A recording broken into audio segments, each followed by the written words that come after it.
तो बच्चों, एक बार फिर से केमिस्ट्री की ऑनलाइन क्लास में आपका वेलकम। जैसे कि अपने पिछली क्लास में डिस्कस चल रहा था प्रीवियस ईयर क्वेश्चंस के बारे में, और अपन ने यूनिट फर्स्ट यानी ठोस अवस्था के कुछ प्रीवियस ईयर क्वेश्चंस किए थे 2014 तक। ठीक है, आज अपन बात करेंगे 2015 से क्या क्या क्वेश्चन पूछे हुए इस लेसन में से, जिसमें फर्स्ट क्वेश्चन है बेटा, षटकोणीय क्रिस्टल तंत्र हेतु अक्षीय कोणों के मान बताइए। तो जो षटकोणीय क्रिस्टल तंत्र होता है बेटा, उसके अंदर अक्षीय कोण होते हैं अल्फा बराबर बीटा, तो होता है 90 डिग्री बेटा, और गामा जो होता है वो होता है 120। ये षटकोणीय में होता है बेटा। अपने एक टेबल है चैप्टर के अंदर, इसमें 7 क्रिस्टल तंत्र दिए हुए हैं, उनमें सभी में अक्षीय भुजाएं और अक्षीय कोणों के मान दिए हुए हैं, जिसमें से ये षटकोणीय पूछा हुआ है। फिर कह रहा है कि सिलिकॉन में बोरोन अपमिश्रित करने पर किस प्रकार का अर्धचालक प्राप्त होता है। सिलिकॉन में बोरोन अपमिश्रित करने पर, ठीक है बेटा। तो मैंने पहले भी बताया आपको पिछली क्लास में, आप ध्यान से देखना कि जो सिलिकॉन और जर्मेनियम होते हैं बेटा, वो 14 ग्रुप में आते हैं, और इसमें जब अपन 13 ग्रुप की अशुद्धियां मिश्रित करते हैं तो बेटा पी टाइप सेमीकंडक्टर बनता है, पी टाइप अर्धचालक बनते हैं। और 15 ग्रुप की अगर अपन अशुद्धियां मिलाते हैं तो एन टाइप अर्धचालक का निर्माण होता है। ठीक है बेटा, ये कह रहा है समझाइए। तो बिल्कुल बेटा समझते हैं अपन इसको। तो ध्यान देना कि जो सिलिकॉन है वो चतुसंयोजी होता है। एक सिलिकॉन अन्य 4 सिलिकॉन के साथ सहसंयोजक बंध के द्वारा निर्मित होता है। अगर अपन इस सिलिकॉन क्रिस्टल में बोरोन की अशुद्धि मिश्रित करेंगे, डोप करेंगे, डोपित करेंगे, तो कुछ सिलिकॉन की जगह कौन आ जाएंगे बेटा, बोरोन आ जाएंगे। कुछ सिलिकॉन की जगह बोरोन आ जाएंगे। तो जैसे मान लो यहाँ अपन ने बोरोन लगा दिया। अब अपने को पता है कि बोरोन के बाह्यतम कोश में 3 इलेक्ट्रॉन होते हैं, सिलिकॉन के बाह्यतम कोश में 4 इलेक्ट्रॉन होते हैं। तो बोरोन के 3 इलेक्ट्रॉन तो सहसंयोजक बंध बना लेंगे, ठीक है बेटा।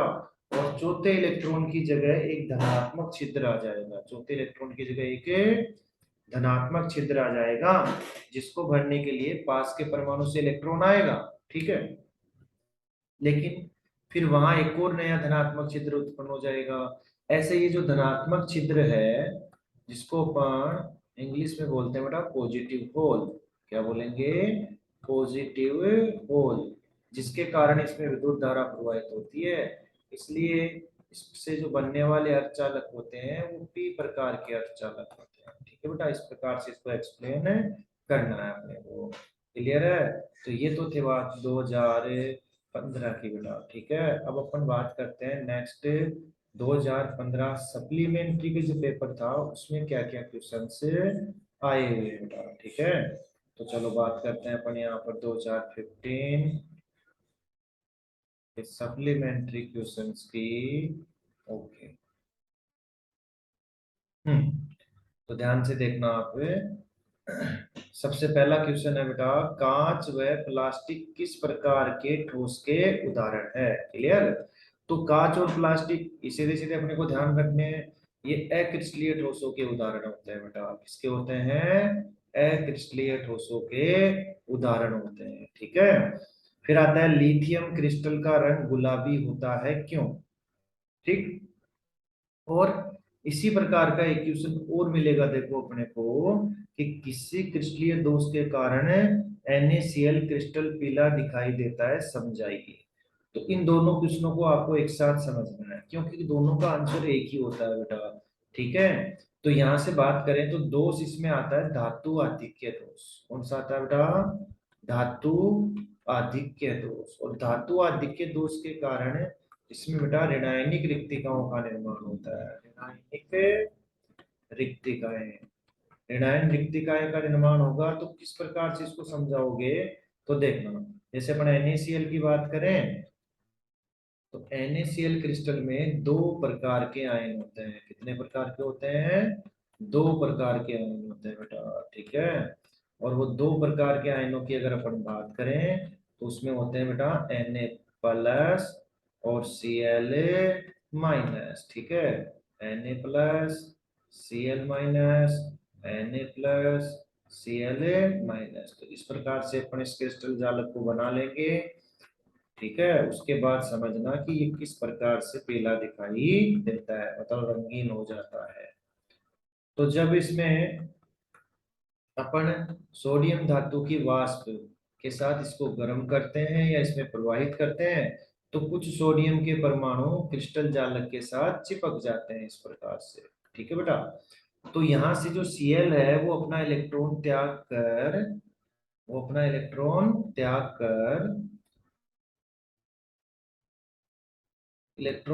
कर बेटा इस Na के साथ NaCl युग्म बना लेता है और बाहर चला जाता है। अब अपने को पता है कि कोई भी त्रुटि हो, चाहे आयनिक त्रुटि कोई सी भी हो, क्रिस्टल की विद्युत उदासीनता बनी रहती है। तो उसके लिए इसकी जगह ले लेता है इलेक्ट्रॉन। कौन ले लेता है? और इस इलेक्ट्रॉन वाले स्थल को बोलते हैं बेटा F केंद्र। क्या बोलेंगे? F केंद्र, या इसको रंग केंद्र कहा जाता है, क्योंकि F का मतलब होता है फोर्बेनजेंटर। क्या होता है? फोर्बेनजेंटर, जिसका अर्थ होता है बेटा रंग। इसलिए एफ केंद्र बोलते हैं, रंग केंद्र बोलते हैं, और इसी के कारण इसका रंग कैसा हो जाता है? पीला। क्लियर? अब यहां से अभी मैंने कहा कि ऊपर एक और क्वेश्चन है, सेम एज इट इज वो का वही है कि एलआई क्रिस्टल का रंग गुलाबी होता है। तो यही आंसर होगा, बस Na+ की जगह Li+ लगा दो, और पीले की जगह कौन सा लिखना है आपको? गुलाबी। बाकी एज इट इज पूरा का पूरा यही क्वेश्चन होगा, आंसर होगा। ठीक है बेटा, फिर आता है 2016। 2016 के क्वेश्चन की बात करें तो देखना बेटा, निम्न ताप पर H2 किस प्रकार का आणविक ठोस है?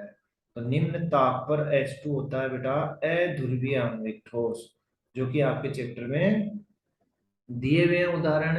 क्योंकि आणविक ठोस बेटा 3 प्रकार के होते हैं, अध्रुवीय, ध्रुवीय और हाइड्रोजन बंधित, जिनके उदाहरण अपने को याद करने हैं। फिर आता है एक आद्य घनीय एकक कोष्टिका के एक आद्य घनीय एकक कोष्टिका के एक परमाणु का कितना भाग वास्तव में एक विशिष्ट एकक कोष्टिका से संबंधित रहता है? तो एक कोने पर उपस्थित अवयवी कण 8 एकक कोष्टिकाओं के साथ जुड़ा होता है बेटा। तो एक को कितना मिलेगा बेटा? 1/8। क्लियर है? फिर AgBr में फ्रेंकल दोष किस आयन के विस्थापन से उत्पन्न होता है? तो मेरे को आप ये बताओ, फ्रेंकल दोष पीछे ऊपर ने बात भी की थी, पिछले वीडियो में देखना, इसका क्वेश्चन भी अपन ने किया था कि शॉर्टकी और फ्रेंकल दोष में अंतर बताइए। ठीक है बेटा, तो ये कह रहा है कि फ्रेंकल दोष किस आयन के कारण, फ्रेंकल दोष किस आयन के विस्थापन से उत्पन्न होता है? तो फ्रेंकल दोष में होता क्या है बेटा? पढ़ा था अपन ने कि फ्रेंकल दोष में जो धनायन होता है, कौन बेटा? जो धनायन होता है वो अपने, जैसे मान लो यहाँ Ag+Cl-Ag+Cl-Ag+, ठीक है, तो जो धनायन होता है वो अपने क्रिस्टल जालक को छोड़कर अंतरावकाश में आ जाता है। कहाँ आ जाता है? तो ये जो त्रुटि उत्पन्न हुई है, ये किसके कारण हुई है? धनायन। और AgBr में धनायन कौन है बेटा? Ag+ है। तो Ag+ आयन के कारण ये विस्थापन के कारण ये दोष उत्पन्न होता है। अगला क्वेश्चन है, FCC में संकुलन दक्षता ज्ञात कीजिए बेटा। किसमें? FCC में संकुलन दक्षता ज्ञात कीजिए। FCC होता है बेटा फलक केंद्रित घनीय एकक कोष्टिका। तो चलो बात करते हैं अपन FCC में। ठीक है बेटा, तो FCC में देखते हैं अपन,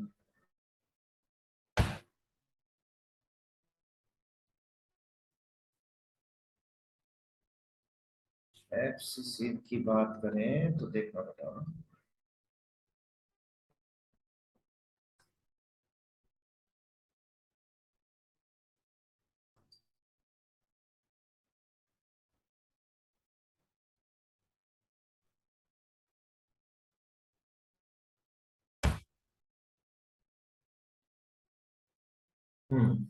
ओके। तो देखो FCC होती क्या है बेटा?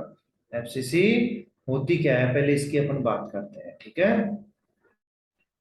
तो FCC की बात करें तो एफसीसी में जो अवयवी कण होते हैं बेटा, वो कहाँ होते हैं? कोनों पे और प्रत्येक फलक के केंद्र में होते हैं। कहाँ होते हैं? कोनों पे और प्रत्येक फलक के केंद्र में। तो ये कोनों पे अपन ने दर्शा दिए बेटा अवयवी कण। इसके अलावा एक फलक के केंद्र में भी होता है। ठीक है, तो इसमें क्या करना है देखो। माना एकक कोष्टिका के कोर की लंबाई की अगर अपन बात करें तो वो मानेंगे ए। गोले की त्रिज्या बेटा, गोले की त्रिज्या अपन मानेंगे स्मॉल आर। अपने को पता है एक गोले का आयतन, तो एक गोले का आयतन होता है, पिछली क्लास में अपन ने बात की थी सरल गणीय में। एक फलक केंद्रित में बात करेंगे, वो होता है 4/3 पाई r क्यूब। एफसीसी जो है वो 4 गोलों से बनता है, इसलिए 4 गोलों का आयतन क्या हो जाएगा बेटा? 4 गोलों का आयतन हो जाएगा, 4 से गुणा कर दो। क्लियर? तो 4/3 पाई r क्यूब, यानी 16/3 पाई r क्यूब। ठीक है, अब कितना हो जाएगा? उसके बाद अपने को करना है एक कोष्टिका का कुल आयतन, और उसके लिए बेटा अपन एक त्रिभुज का निर्माण करेंगे। देखो इसमें इसमें सारे गोले आ जाएंगे। इस त्रिभुज को अपन नाम देंगे ए बी और सी।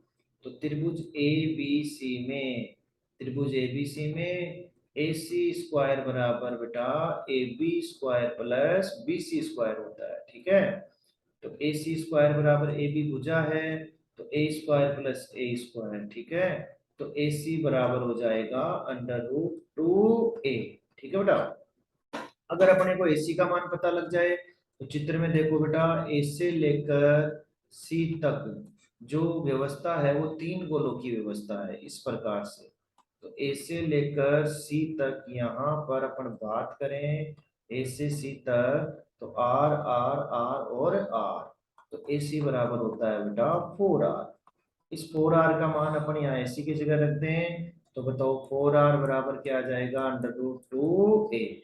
तो a बराबर क्या आ गया बेटा? 4r/√2, या इसको लिख सकते हैं 2√2r। क्लियर है? अब अपने को एकक कोष्टिका का आयतन निकालना है, तो एकक कोष्टिका का आयतन। ठीक है बेटा, और एकक कोष्टिका का आयतन का सूत्र होता है भुजा क्यूब।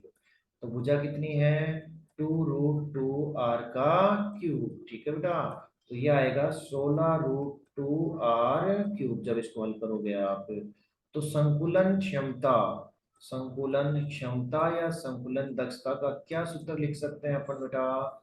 और वो सूत्र होगा बेटा क्या? देखना, वो सूत्र होगा, ऊपर तो आ जाएगा एक कोष्टिका में 4 गोलों का आयतन, जो कि कितना आया? 16/3 पाई r क्यूब। कुल आयतन कितना आया? 16√2r क्यूब, और इनटू क्या कर देंगे बेटा? 100। और जब इसको हल करोगे तो ये आएगा अपने पास कितना? 74% आएगा। 74%, 74%। ठीक है बेटा, ये तो बात हुई किसकी? संकुलन दक्षता की। ठीक है बेटा, किसमें? एफसीसी में। उसके बाद ये कह रहा है कि किस क्रिस्टल दोष के कारण, ये अपन ने कर ही लिया क्वेश्चन। नेक्स्ट है कि क्रिस्टलीय व अक्रिस्टलीय ठोसों में कोई दो अंतर लिखिए। क्रिस्टलीय अक्रिस्टलीय ठोसों में अंतर की बात करें तो चैप्टर में दिया हुआ है, कॉलम बना के लिखा हुआ है बेटा, ये दो अंतर ही पूछ रहा है। तो देखो अपन बात करें कि क्रिस्टलीय क्या होते हैं? जिनमें अवयवी कणों की एक निश्चित ज्यामिति होती है। अक्रिस्टलीय में ऐसा नहीं होता है, उनमें अनिश्चित होती है। क्रिस्टलीय ठोसों की बात करें तो इनको अगर हम तेज धार वाले चाकू से काटें और इनकी जो दो सतह बनती है वो बिल्कुल सपाट बनती है। ठीक है, एक व्यवस्थित क्रम में अवयवी कण आते हैं। क्रिस्टलीय में ऐसा नहीं होता है, अनियमित सतह मिलती है। क्रिस्टलीय की बात करें तो इनमें बेटा विषमदेशिक प्रकृति होती है, अक्रिस्टलीय में समदेशिक प्रकृति होती है। क्रिस्टलीय को अपन वास्तविक ठोस बोलते हैं, अक्रिस्टलीय को आभासी आतिशित ध्रुव भी कहते हैं। ठीक है, फिर आता है जिंक ऑक्साइड सफेद है लेकिन गर्म करने पर पीला हो जाता है। ये क्वेश्चन पीछे आ चुका है बेटा, पिछले वीडियो में मिल जाएगा आपको। बीसीसी संरचना की एकक कोशिका के किनोर की लंबाई और क्या त्रिज्या r में संबंध लिखिए। तो ये संकुलन दस्ता वाले पॉइंट में से केवल ये पूछा है कि इसमें संबंध बताना है, तो बटा ए बराबर यहाँ पर होता है क्या, 4r/√3। ये बीसीसी में होता है। एफसीसी में होता है ए बराबर 4r/√2, और सरल गणित में होता है ए बराबर 2r। ये तीनों में मैंने बता दिया है, अगले में बीसीसी पूछ रहा है। और एफसीसी का देखो बेटा, ये रहा नीचे पूछा हुआ है, यानी ये संबंध तो है बीसीसी का, ये संबंध है एफसीसी का, और ये संबंध है एससीसी का, सरल गणित का। फिर आता है घनीय व तिरंताक्ष क्रिस्टल निकाय में दो अंतर लिखिए बेटा। घनीय, तो बेटा वो घनीय के अंदर क्या होता है कि ए बराबर बी बराबर सी होता है, जबकि तिरंताक्ष की बात करें तो इसमें कोई भुजा बराबर नहीं होती, A not equal B not equal C. और कोणों की बात करें तो इसमें अल्फा बराबर बीटा बराबर गामा बराबर 90 डिग्री होता है, जबकि इसमें अल्फा भी बराबर नहीं होता है, बीटा भी बराबर नहीं होता है, गामा भी बराबर नहीं होता है, 90 डिग्री भी नहीं होता है। ये अंतर होता है बेटा इसमें, ठीक है। और उसके बाद ये कह रहा है कि ताप बढ़ाने पर अर्धचालकों की विद्युत चालकता अधिक हो जाती है, बैंड सिद्धांत के आधार पर समझाइए। तो बैंड सिद्धांत के आधार पर बेटा चालक, अचालक और अर्धचालक तीनों को समझाया हुआ है, और ये पूछ रहा है अर्धचालक। तो ध्यान से समझना, अर्धचालक की अगर अपन बात करें तो अर्धचालक में क्या होता है बेटा, अपने को पता है कि ये बैंड बनता है, परमाणु कक्षक मिलकर आणविक कक्षक बनाते हैं, बैंड की तरह दिखाई देते हैं। तो ये तो हो गया पूरित बैंड। कौन सा हो गया बेटा, पूरित बैंड। और ये हो गया चालकता बैंड, या इसको रिक्त बैंड भी बोलते हैं, चालकता बैंड या रिक्त बैंड भी बोलते हैं।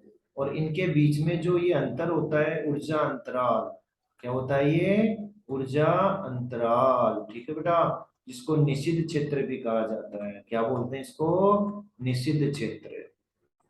तो चलो ये क्या कह रहे हैं, तो अर्धचालकों में क्या होता है, अर्धचालकों में होता है बेटा कि जो पूरित बैंड और चालकता बैंड के मध्य जो निश्चित क्षेत्र होता है वो बहुत ज्यादा होता है, जिससे इलेक्ट्रॉन, कुछ इलेक्ट्रॉन इसमें चले जाते हैं, तो ये थोड़ी बहुत चालकता दर्शाते हैं।